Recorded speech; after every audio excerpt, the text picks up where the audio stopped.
Assalamualaikum warahmatullahi wabarakatuh. Kembali Anda teman-teman menonton video dari channel Eva Privat. Kali ini kita akan membahas terkait dengan bagaimana cara teman-teman untuk bisa mendapatkan skor 4 dalam seleksi wawancara guru penggerak yang insya Allah minggu ini akan dilaksanakan ya.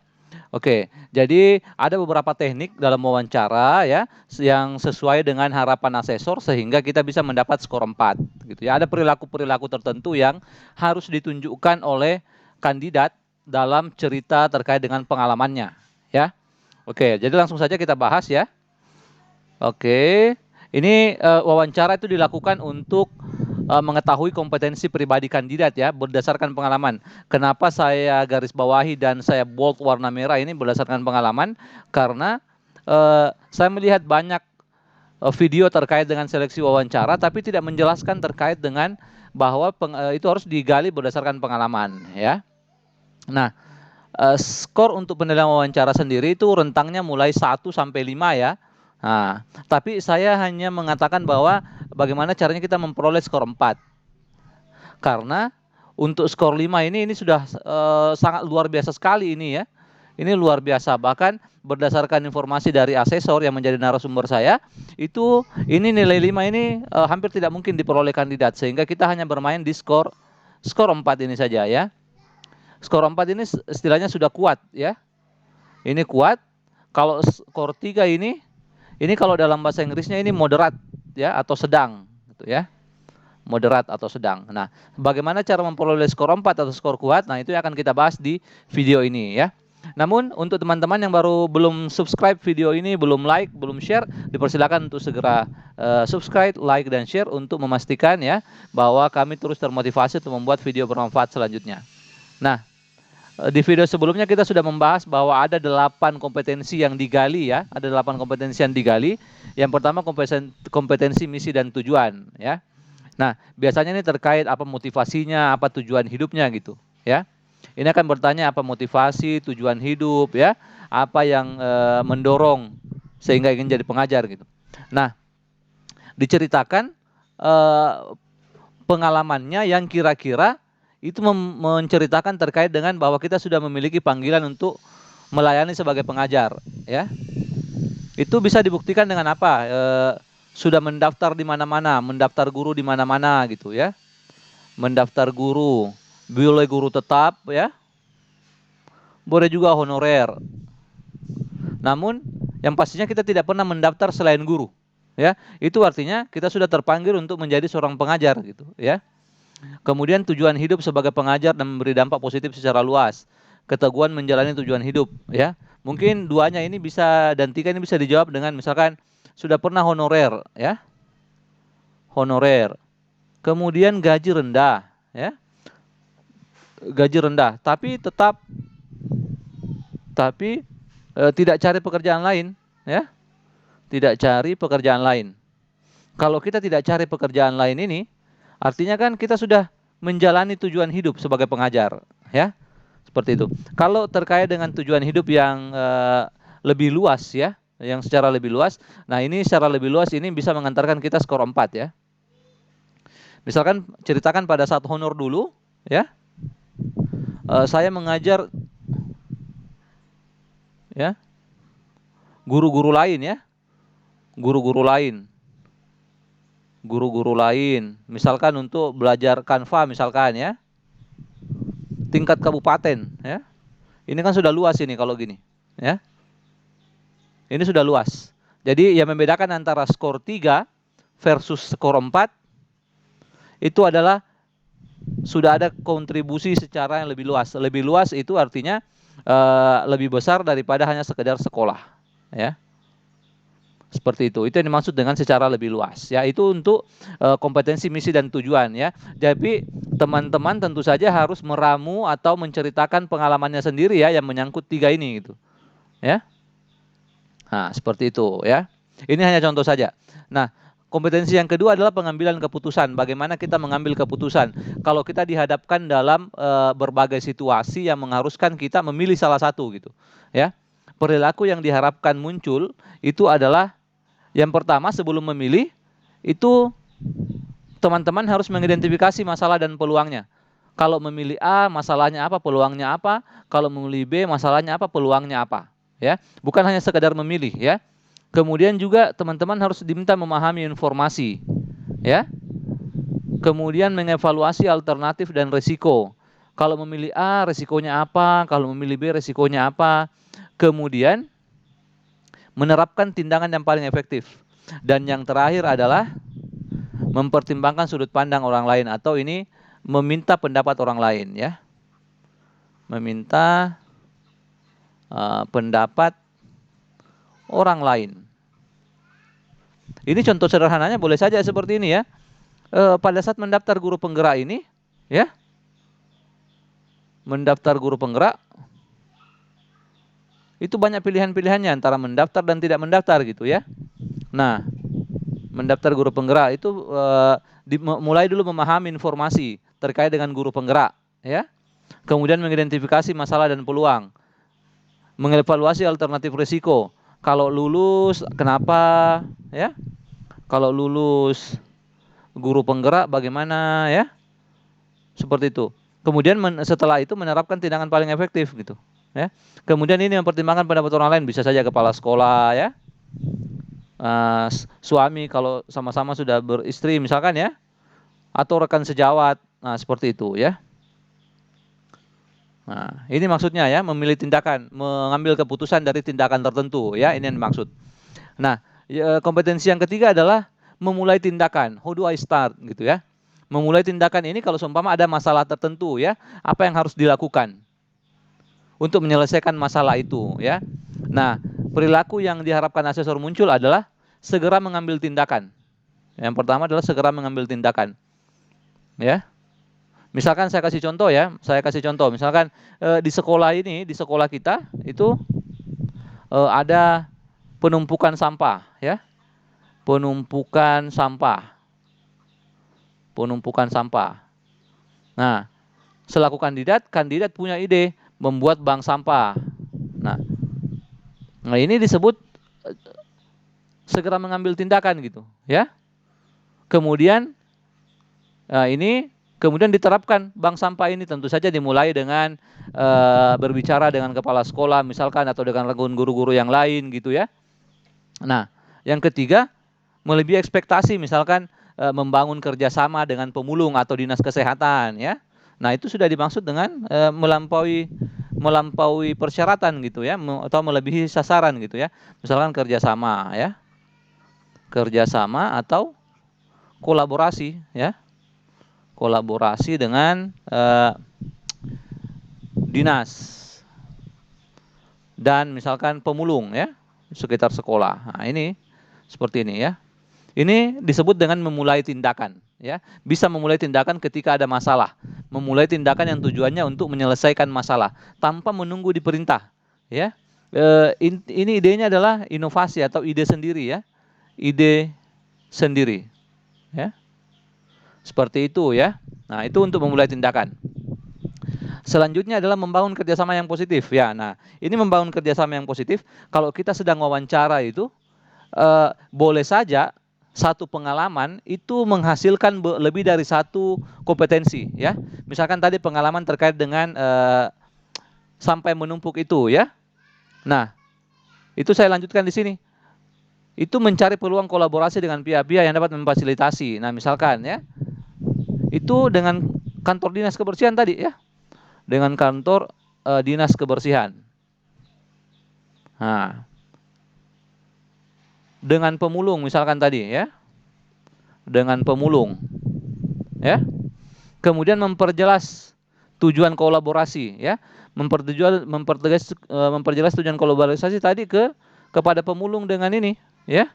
Apa tujuan kolaborasinya? Misalkan pemulung itu bisa mengambil sampah di sekolah langsung, ya. Itu tujuannya supaya tidak menumpuk sampah di sekolah. Begitu juga kantor dinas kebersihan gitu. Ya, bisa dijelaskan, ya. Kemudian memfasilitasi kesepakatan kolaborasi, misalkan mengadakan rapat, ya. Mengadakan rapat, ya. Mengadakan rapat atau pertemuan, ya. Pertemuan. Nah, ini boleh pihak sekolah, ya. Dinas kebersihan, kemudian pemulung itu tadi. Nah, ini artinya sudah memfasilitasi ya terjadinya kolaborasi gitu. Nah, kemudian ini menggunakan kaidah-kaidah pokok dalam memfasilitasi kolaborasi, misalkan saling menguntungkan ya, kerjasama ini kan saling menguntungkan dan seterusnya, saling menguntungkan ya, dan seterusnya ya. Jadi sekali lagi saya sampaikan intinya adalah satu cerita pengalaman ya, boleh saja lebih dari satu atau boleh saja lebih dari dua ya.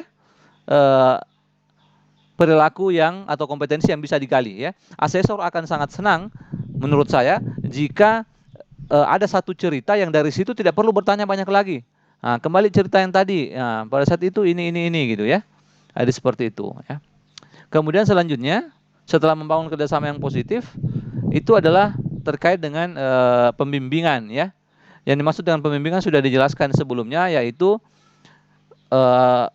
kandidat itu mengambil kesempatan untuk melakukan apa namanya pembimbingan kepada binaannya. Binaannya ini bisa saja guru ya dan seterusnya gitu ya. Nah, perilaku apa yang diharapkan oleh asesor di sini adalah yang pertama adalah menyelaraskan ekspektasi dengan binaannya atau istilahnya coaching ya. Ini yang pertama, menyelaraskan ekspektasi ya. Tujuannya apa ya? Apa yang akan dilakukan? Ini disebut dengan menyelaraskan ekspektasi. Berbeda dengan membimbing atau mengajar pada biasanya ya. Kalau mengajar itu tidak ada ini menyelaraskan ekspektasi, tidak ada, ya. Ya. Kemudian ada mempertahankan motivasi, ya. Jadi motivasinya itu harus tetap dipertahankan dengan cara diperbaharui setiap pertemuan, ya. Nah, yang ketiga itu melibatkan dan menawarkan dukungan. Oke, ini jelas ya. Kemudian yang keempat, selain tadi ekspektasi, itu kita juga harus ada komitmen dari anak didiknya atau dari rekan kerjanya. Siapa saja yang kita bimbing, itu harus ada komitmen di awal. Ya, ini sejalan lah dengan poin 1 ya, terkait dengan menyelaraskan ekspektasi. Kemudian yang kelima, itu adalah membuat rencana pembelajaran yang rinci dan spesifik. Ini bisa saja jadwal ya, bisa saja jadwal. Hari pertama apa gitu, hari kedua apa ya. Kalau dengan anak didik boleh saja ini terkait dengan materi gitu ya, materi. Tapi kalau dengan lingkup rekan kerja atau orang lain di sekitar kita, itu tidak selamanya harus materi, karena pembimbingan ini bukan hanya dengan peserta didik tapi juga dengan orang lain ya. Seperti itu. Oke, ini terkait dengan pembimbingan. Selanjutnya adalah terkait dengan kompetensi belajar terus-menerus atau tidak berhenti belajar. Ya. Nah, ini biasanya terkait dengan kalau kita dapat umpan balik. Dapat umpan balik dari peserta didik misalkan. Bapak ngajarnya kurang bagus, Pak. Suaranya terlalu kecil, tidak kedengaran. Bapak bicaranya terlalu cepat, kurang bagus. Ya, seperti itu. Nah, perilaku yang diharapkan teramati itu adalah yang pertama, sadar ya. Yang pertama sadar akan hal-hal yang perlu diperbaiki sehingga kita bisa menyusun kebutuhan pengembangan diri ya. Misalkan 1 saya ini, 2 saya ini dan seterusnya ya. Kemudian yang kedua adalah memaksimalkan aktivitas pengembangan dan perbaikan diri ya. Jadi kalau tadi sudah ada list 1, 2, 3 yang masih kurang, nah itu kemudian dimaksimalkan belajarnya gitu ya. Boleh belajar dari buku ya, rekan sejawat ya. Kebanyakan belajar dari YouTube ya, seperti itu ya. Nah, yang ketiga adalah setelah kita memaksimalkan aktivitas belajar itu, hasil belajar itu kita terapkan dalam kehidupan sehari-hari sebagai pengajar. Misalkan belajar membuat media pembelajaran pakai Canva ya. Nah, media pembelajaran ini kita terapkan di kelas ya. Canva ini kita terapkan di kelas seperti itu ya. Kemudian yang keempat adalah mengambil resiko ya. Resiko ini bukan berarti harus sampai berdarah-darah gitu juga, tidak juga ya. Tapi meluangkan waktu lebih ya. Itu sudah mengambil resiko tuh ya. Misalkan waktu saya selama ini sudah sempit gitu ya. Makanya saya mengurangi waktu tidur untuk belajar. Nah, ini mengambil resiko ini. Mengurangi waktu tidur ya. Waktu tidur ya. Untuk tujuannya belajar Canva. Nah, Ini sudah bisa ini. Yang penting ceritanya itu menyangkut semua ini ya. Seperti itu ya. Teman-teman sekali lagi menyesuaikan dengan pengalamannya sendiri ya. Ini yang saya sebut adalah pengalaman saya sebagai seorang guru ya. Di mana saya pernah belajar Canva. Nah, selanjutnya setelah belajar terus-menerus itu ada daya juang ya. Daya juang atau kita sebut juga dengan ketangguhan ya. Nah, daya juang ini biasanya terkait dengan kalau pertanyaannya nanti pernah enggak mengalami kegagalan? Nah, atau kekecewaan. Nah, ini biasanya kaitannya dengan daya juang ya. Nah, yang pertama ini adalah bertindak untuk mencapai tujuan walau ada hambatan atau kesulitan ya. Kata lainnya terus berusaha lah ya.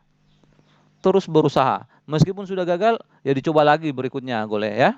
Boleh saja ceritanya terkait dengan kalau ada teman-teman yang sudah mendaftar guru penggerak beberapa kali tapi tidak lulus-lulus juga. Akhirnya sekarang sudah ada di angkatan ke-10, sudah mendaftar 4 kali, ya itu daya juangnya tinggi tuh. Ya. Tapi bagaimana kemudian menyesuaikan setelah terus berusaha kita menyesuaikan kembali fokus ya. Kemudian yang ketiga adalah menjaga antusiasme dan perhatian pada hal positif saat mengalami kekecewaan dan penolakan gitu ya. Seperti itu. Kemudian yang terakhir adalah terkait dengan kematangan etika ya. Atau maturity ya, maturity dalam bahasa Inggrisnya ya, atau matang ya. Nah, perilaku-perilaku apa yang muncul? Yang pertama adalah ini. Mengakui kekuatan dan kekurangan ya. Kalau orang yang sudah kematangan etikanya tinggi itu dia akan mengakui kekuatan dan kekurangannya gitu ya. Membagi informasi diri sendiri kepada orang lain, mengakui kekuatan saya ini, kekurangan saya ini gitu. Ya. Kemudian 2, bertindak sesuai dengan nilai, standar dan kepercayaan. Kemudian yang ketiga, melekat pada standar moral. Saya pikir ini jelas semua ya.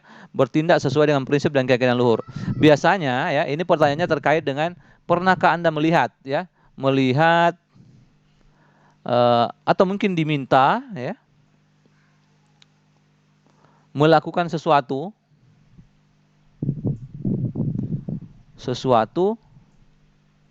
yang tidak sesuai moral atau etika ya. Seperti itu. Biasanya seperti ini ya. Nah, ini tinggal disesuaikan dengan perilaku yang diharapkan gitu ya. Misalkan diminta untuk melakukan sesuatu ya, kita harus bertindak sesuai standar, itu harus menolak, tidak boleh gitu ya. Itu tidak sesuai dengan perilaku seorang guru gitu ya. Nah, seperti itu ya. Baik. Saya pikir itu 8 kompetensi yang bisa saya sampaikan ya. Perilaku apa yang diharapkan oleh asesor supaya kita bisa bersama-sama memperoleh skor 4 ya. Sekali lagi, perilaku-perilaku ini disesuaikan dengan pengalaman pribadi ya. Jangan berteori bahwa harus seperti ini, harus seperti itu, tapi harus pengalamannya yang diceritakan. Dan dari pengalaman itu tergambar semua perilaku-perilaku ini. Baik, demikian video dari channel Eva Privat. Semoga saja bermanfaat. Kurang lebihnya dimohon dimaafkan. Assalamualaikum warahmatullahi wabarakatuh.